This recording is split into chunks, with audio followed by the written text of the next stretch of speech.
Salut les gars, bienvenue à nouveau sur Civilian Tactical. Ce n'est plus une cartouche de chevrotine à 30 centimes de chez Walmart. C'est une balle en plomb moulée à la main d'environ 7-8 onces, avec un recul très léger. Dans les 15 prochaines secondes, vous verrez à quel point ce truc tire bien. Voici ce que j'ai découvert. Acheter une de ces balles ultra légères, à faible recul, coûte environ 1,50 $. L'unité. Les cartouches de plomb pour oiseaux ne coûtent que 30 centimes. En faisant appel à notre rechargeur professionnel pour transformer cette cartouche de plomb en balle ultra légère, vous gagnez environ 1 $ à chaque tir. On parle souvent des mathématiques de filles, mais transformer des cartouches de plomb bon marché en balles plus chères en pensant économiser, voilà les mathématiques de garçons. Mais est-ce que ces balles sont précises? Sont-elles mortelles?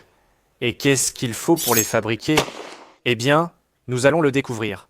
Et puisque je sais que vous voulez voir si elles sont fiables, maintenant que nous savons qu'elles le sont, ça fait déjà un test de moins à faire. Et pour notre test de précision, je ne pense pas qu'on puisse faire plus simple. Nous allons simplement tirer 5 balles classiques en haut à environ 50 mètres, puis nous allons tirer 5 de nos balles moulées maison. Et cela va nous dire si elles volent avec précision, ou si le moulage maison provoque des imperfections qui les font vaciller ou dévier.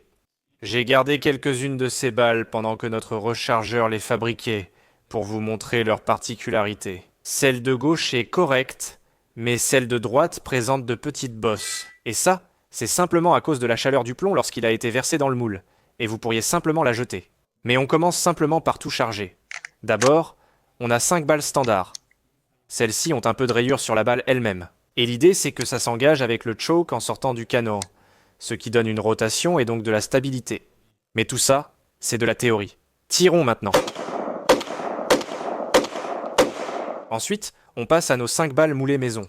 Vous vous demandez peut-être pourquoi elles sont jaunes. On peut soit les recouvrir de poudre pour éviter le plomb, soit simplement les peindre à la bombe. Nous avons opté pour la peinture en bombe. C'est ce que mon rechargeur a fait.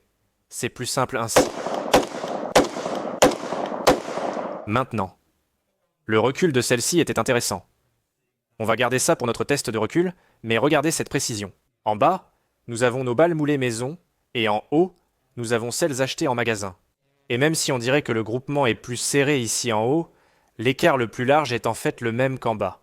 Donc, celle-ci semble être tout aussi précise que les balles rayées, ce qui est vraiment cool. Et vous allez découvrir comment ces choses sont fabriquées, ce qui leur permet d'être aussi sacrément précises. Mais d'abord, je veux faire un test sur nos parpaings. Vous voyez? Ces balles ont été créées à partir de plombs de chasse, alors je veux toucher un de ces parpaings avec des plombs de chasse, même si on sait que ça changera peu. Je veux ensuite frapper le deuxième parpaing avec notre balle rayée du magasin pour vous montrer l'explosion habituelle. Enfin, toucher le troisième avec notre balle artisanale très légère, juste pour voir à quel point l'impact est plus léger que celui d'une balle d'une once. Et oui, je suis nul en maths, mais 7/8 d'une once, c'est en fait plus léger qu'une once entière. Voici comment fonctionnent les fractions. D'abord, on a du vieux plomb à grenaille classique. Ensuite, cette balle rayée d'une once achetée en magasin. Oh, ça tape fort. Et enfin, notre balle maison de 78 centièmes d'once 3, 2, 1. Et clairement pas la même explosion, mais c'est bien. Une inspection rapide des décombres le confirme. La première brique de béton est pleine de plomb, la seconde a subi l'explosion la plus forte. Mais je m'y attendais un peu puisque c'était acheté en magasin, et notre troisième a quand même frappé très fort et a pulvérisé ce parpaing. Donc je ne suis pas du tout déçu. Et pour vous donner une petite comparaison de la différence de poids entre ces différentes cartouches, nous avons une petite balance de cuisine avec des plombs ordinaires. La cartouche entière pèse 1,5 once, et si on prend une balle de 1 once, elle pèse aussi 1,5 once. Ce qui me fait penser que celle-ci va aussi peser 1,5 once.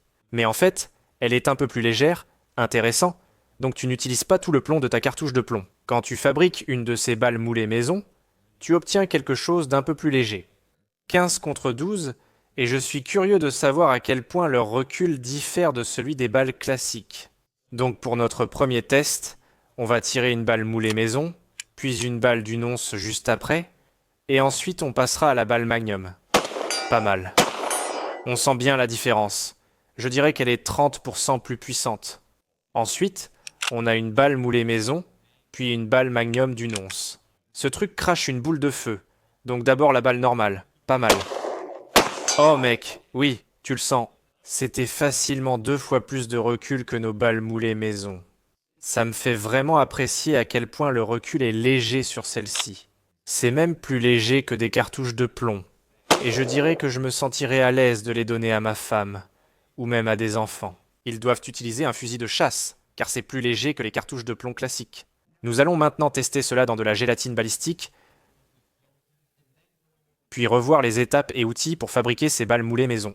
Mais d'abord, un mot de nos sponsors de la chaîne qui permettent à tout de bien fonctionner ici.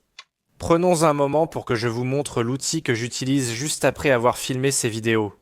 Et il s'agit de mon sac de transport quotidien 945 Industrie qui contient mon pistolet. Cet accessoire est incroyablement rapide à déployer. Procurez-vous un sac et un étui. 945 Industrie, avec le code SAC, 10 pour 10 € de réduction. Voici le code, je mettrai un lien dans la description. Allez vous procurer un sac. Vous allez vraiment adorer cet objet, et vous allez l'utiliser autant que moi au cours de l'année écoulée. Retour à la vidéo, nous allons tirer notre slug maison de 7/8 d'once dans la gélatine balistique. Ralenti prêt. 3, 2, 1.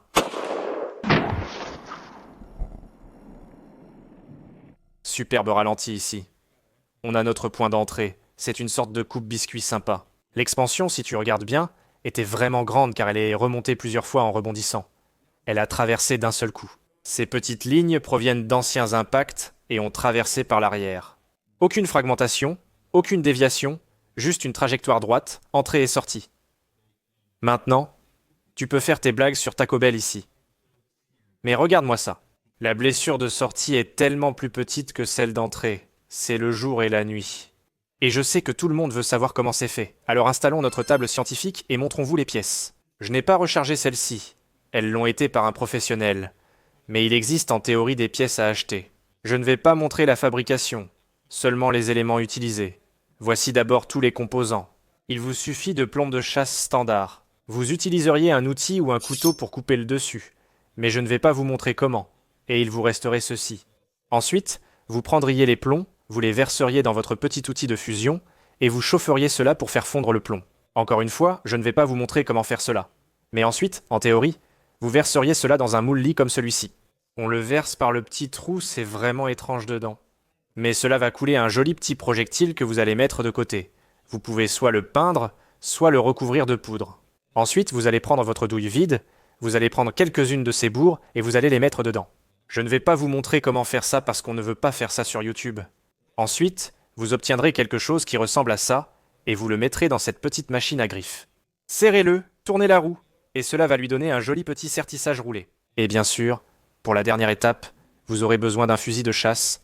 Il vous suffit de placer votre cartouche à l'intérieur de votre fusil de chasse. Et voilà. Vous avez créé une balle de 7/8 d'once à partir d'une cartouche normale de plomb. Je suis curieux de quel côté êtes-vous. Allez-vous rejoindre l'équipe des slugs de calibre 12 fait maison, ou êtes-vous plutôt du côté des slugs achetés en magasin pour cette performance ultime avec un peu plus de recul? Dites-le moi dans les commentaires, et abonnez-vous pour en voir plus.